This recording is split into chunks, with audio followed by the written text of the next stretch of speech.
Welcome back, everybody, to our next chapter, our reading of books at bedtime. This week we're reading from Horrid Henry's Wicked Ways, and we're going to start on the next chapter of the series this week. We hope you enjoy it. Are you ready? Here we go. Horrid Henry and the Comfy Black Chair. Saturday, best day of the week, thought Horrid Henry, flinging off the covers and leaping out of bed. No school, no homework, a day of TV heaven. Mum and Dad liked sleeping in on a Saturday. So long as Henry and Peter were quiet, they could watch TV until Mum and Dad woke up. Horrid Henry could picture it now. He would stretch out in the comfy black chair, grab the remote control and switch on the TV. All of his favourite shows were on today. Rapper Zapper, Mutant Max and The Gross Out. If he hurried, he'd be just in time for Rapper Zapper. He thudded down the stairs and flung open the sitting room door, and a horrible sight met his eyes. There, stretched out in the comfy black chair and clutching the remote control, was his younger brother, Perfect Peter. Henry gasped. How could this be? Henry always got downstairs first. The TV was already on, but it was not switched to Rapper Zapper. A terrible tinkly tune trickled out of the TV. Oh no, it's the world's most boring show, Daffy and her Dancing Daisies. Switch the channel, ordered Henry. Rapper Zapper's on. That's a horrid, nasty programme, said Perfect Peter, shuddering. He held tight to the remote. I said switch the channel, hissed Henry. I won't, said Peter. You know the rules. The first one downstairs gets to sit in the comfy black chair and decides what to watch. And I want to watch Daffy. Henry could hardly believe his ears. Perfect Peter was refusing to obey an order?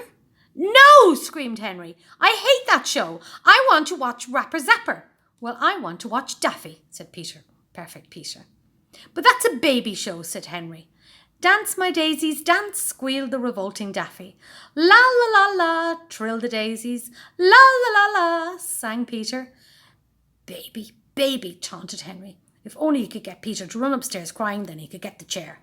Peter is a baby, Peter is a baby, jeered Henry. Peter kept his eyes glued to the screen.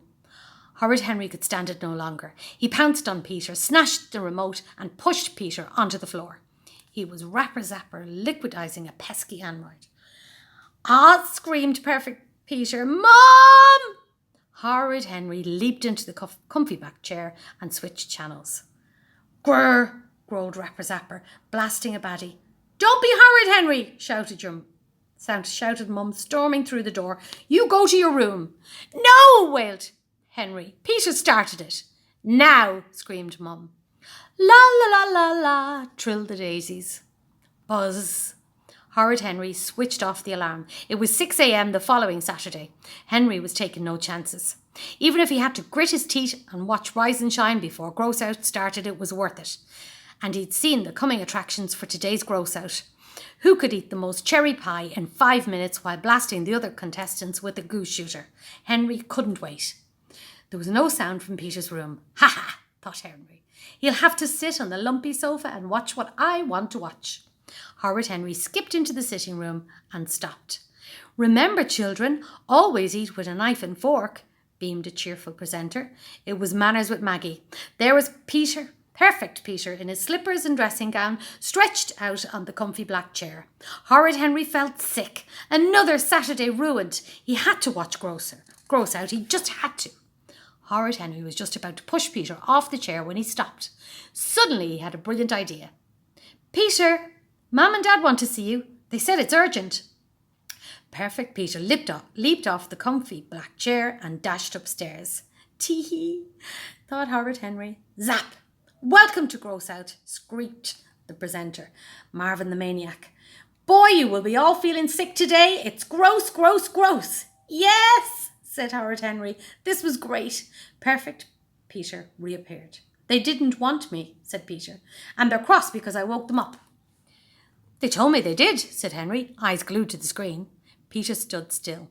Please give me the chair back, Henry. Henry didn't answer. I had it first, said Peter. Shut up, I'm trying to watch, said Henry. You gross, screamed the TV audience. I was watching Manners with Maggie, said Peter. She's showing how to eat soup without slurping. Tough, said Henry. Oh, gross, he chortled, pointing at the screen. Peter hid his eyes.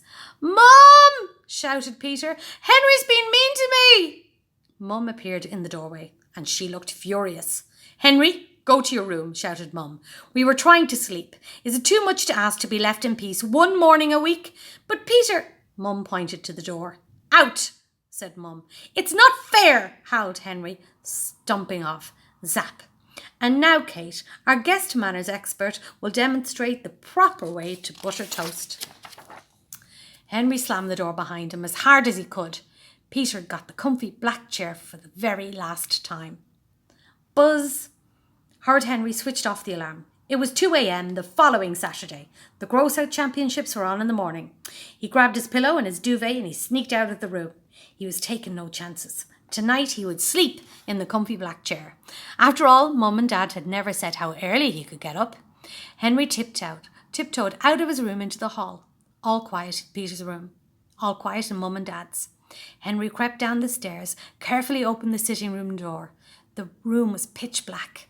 Better not turn on the light, thought Henry. He felt his way along the wall until his fingers touched the black, comfy black chair. He felt around the top. There was the remote. He'd sleep with that under his pillow just to be safe. Henry flung himself onto the chair and landed on something lumpy. "Ah!" screamed Henry. "Ah!" screamed the lump. "Help!" screamed Henry and the lump. Feet pounded down the stairs. "What's going on down there?" shouted Dad, switching on the light. Henry blinked. "Henry jumped on my head," snivelled a familiar voice beneath him. "Henry, what are you doing?" said Dad. "It's 2:00 in the morning." Henry's brain whirled.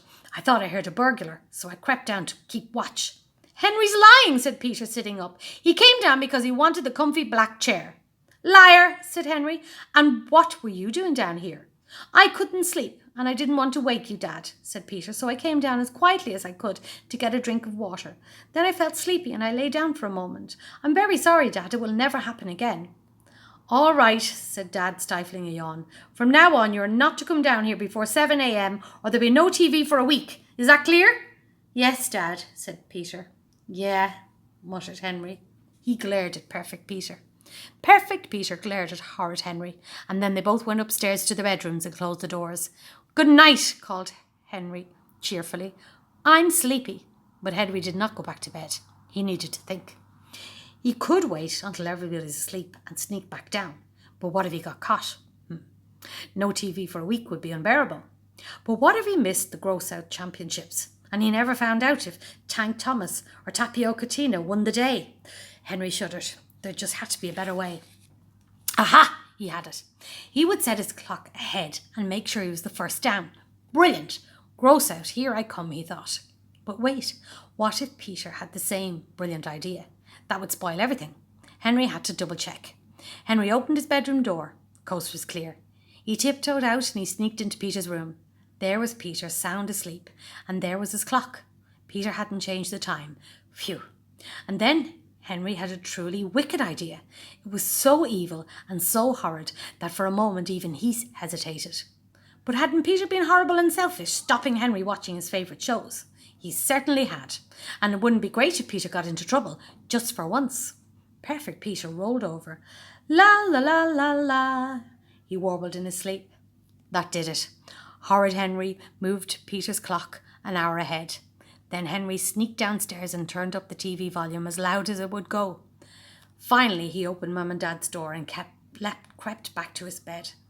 "It's Grow and Show, the vegetable show for teenies. Just look at all these lovely vegetables." The terrible noise boomed through the house, blasting Henry out of bed. "Henry!" bellowed Dad. "Come here this instant." Henry sauntered into his parents' bedroom. "What is it?" he said, yawning loudly. Mum and Dad looked confused. "Wasn't that you watching TV downstairs?" "No," said Henry, stretching. "I was asleep." Mum looked at Dad. Dad looked at Mum. "You mean Peter is downstairs watching TV at 6 a.m? Henry shrugged. "Send Peter up here this minute," said Dad. For once, Henry did not need to be asked twice. He ran downstairs and he burst into the sitting room. "I grew carrots. I grew string beans." "Peter! Mum and Dad want to see you straight away," said Henry. Peter didn't look away from Grow and Show. "Peter, Dad asked me to send you up." "You're just trying to trick me," said Peter. "You'd better go, you'll be in big trouble," said Henry. Fool me once, shame on you. Fool me twice, shame on me, said Peter. I'm not moving. Now just look at all those beautiful tomatoes that Timmy's grown, squealed the TV. Wow, said Peter. Don't say I didn't warn you, said Henry. Peter, bellowed Dad. No TV for a month. Come here this minute. Perfect Peter burst into tears. He jumped from the chair and he crept out of the room. Horrid Henry sauntered over to the comfy black chair and stretched out. He picked up the remote and switched channels. Zap! Rapper Zapper stormed into the spaceship and pulverized some alien slime. Way to go, Rapper Zapper, shrieked Horrid Henry. Soon Grosso would be on. Wasn't life sweet?